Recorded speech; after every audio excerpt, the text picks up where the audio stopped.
저는 역마살이 있어서 그런지 여기저기 돌아다니는 걸 좋아합니다. 뚜벅이로 다니는 기차 여행도 좋고 미국에 살다 보니 차로 가는 긴 로드트립도 좋아합니다. 당연히 해외여행도 좋아하고요. 매번 다른 곳을 가는 걸 좋아하다 보니 사진도 정말 많이 찍습니다. 그런데 어느 순간 이런 생각이 들더라고요. 이렇게 여행 다니면서 사진으로만 남기는 건 아깝지 않나. 여행을 다녀오면 휴대폰에는 사진이 몇백 장씩 쌓입니다. 처음 며칠은 들여다보긴 하지만 시간이 지나면 그 사진들도 그냥 핸드폰 속에만 묶여 있어요. 그래서 저는 그냥 다녀오고 마는 여행이 아니라 뭔가 의미 있게 남기고 싶어졌습니다.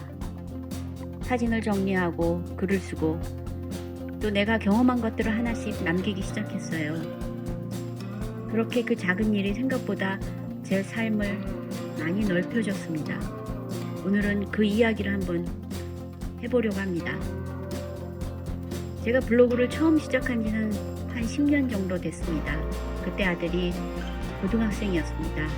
아이를 여기저기 라이드 해주거나 보면 기다리는 시간이 참 많았습니다. 데려다주고 기다렸다가 다시 데려오고 차 안에서 기다릴 때도 있고 카페 들어가서 시간을 보낼 때도 있었습니다. 마침 갱년기까지 겹쳐서 머릿속에 복잡한 생각도 많았습니다. 그래서 그 시간을 보내려고 블로그를 시작했어요. 처음부터 무슨 목표가 있었던 건 아니었어요. 블로그로 돈을 벌어야겠다거나 무슨 인플루언서가 되어야겠다는 생각은 당연히 없었고요. 그냥 사진 몇 장 올리고 제가 다녀온 이야기를 조금씩 쓰기 시작했습니다. 처음엔 글을 쓰는 것도 굉장히 어려웠어요. 사진은 많은데 뭘 어떻게 써야 할지 모르겠더라고요. 그래서 한 번 쓰고 두 번 쓰고 계속 쓰다 보니까 조금씩 글쓰기에도 근육이 붙었습니다. 사진도 정리하게 되고 글도 조금씩 늘고 또 다녀온 곳에 대해 쓰자니 좀 더 정보도 찾아보게 되고요. 그러다 보면 여행지에서는 몰랐던 것들도 뒤늦게 알게 되니까 또 그게 추억이 되기도 했습니다. 그렇게 자연스럽게 쌓인 여행 이야기로 1000개가 넘는 글이 쌓이고 여행 블로그가 됐습니다. 그리고는 네이버 여행 인플루언서도 되었습니다. 요즘은 또 다른 방식으로 블로그도 운영하면서 새로운 것들을 계속 배우고 있습니다. 처음부터 뭘 목표로 시작한 게 아니었어요. 그냥 발을 들여놓고 하다 보니 새로운 것들을 알아가게 되더라고요. 기록이 쌓이니 제 여행이 달라지기 시작했습니다. 생각하지 못했던 일들도 생기고 요즘은 한국에 여행을 가면 블로그에 숙소 체험단 기회가 생기기도 하고 맛집이나 제품 리뷰로 소소한 간접 수익도 생깁니다. 올해는 한 달 살기 프로그램으로 낯선 한국의 소도시를 여행하는 경험도 했습니다. 원래 좋아하던 여행이 또 다른 경험으로 이어진 겁니다. 물론 여행을 통해서 큰 돈을 버는 것은 아닙니다. 요즘 말로 하면 아직은 온라인 폐지 줍기 수준입니다. 그런데 저는 이렇게 여행하는 것이 참 재미있어요.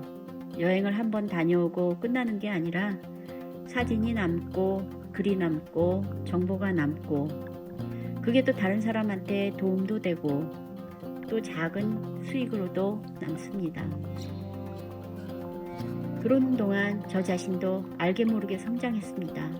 블로그를 잘하는 방법에서부터 키워드, 썸네일 등을 만들기 위해 새로운 앱도 배우고 사진 편집도 배우고 여행지의 정보를 찾기 위해 AI도 배우게 되고 또 이렇게 다시 유튜브도 시작하고 있습니다. 사실 유튜브는 7년 전쯤 한번 해본 적이 있습니다. 여행하면서 영상을 몇 개 만들어 봤는데 그때는 정말 일이 많다고 느꼈습니다. 그런데 또 생각해보면 그때 한번 해봤기 때문에 지금 다시 시작하는 게 훨씬 쉽습니다. 그나마 예전에 어렴풋게나마 해본 경험이 도움이 됩니다. 그러니 뭔가 시작하고 포기했다고 해서 모두 0으로 돌아가는 것은 아니라는 걸 또 한 번 배웠습니다. 50대에게 여행이 아니어도 우리가 기록으로 남길 것은 누구나 하나씩 있습니다. 바로 살면서 했던 경험입니다. 내 분야의 일에 대한 경험도 있겠고, 아이를 키운 경험, 살림을 한 경험, 모든 살면서 쌓인 경험을 하나씩 디지털로 남겨볼 수 있다고 생각합니다. 꼭 여행 사진이 아니어도 사진 몇 장을 골라 블로그나 나만의 디지털 세상에 기록하면 됩니다. 정말 무엇부터 해야 할지 모르겠다면 집에 있는 옛날 앨범 사진을 하나씩 찍어 올려도 훌륭한 나만의 기록이 됩니다.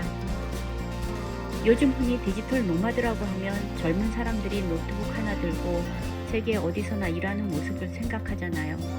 그런데 저는 시니어도 디지털 노마드가 될 수 있는 시대라 생각합니다.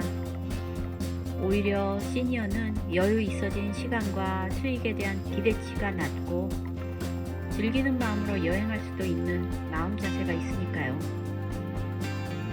그 과정에서 새로운 것을 배우고 시대를 따라가는 삶은 덤으로 얻는 것이죠. 이 채널에서는 제가 그렇게 하나씩 해보는 이야기를 같이 나눠보려고 합니다.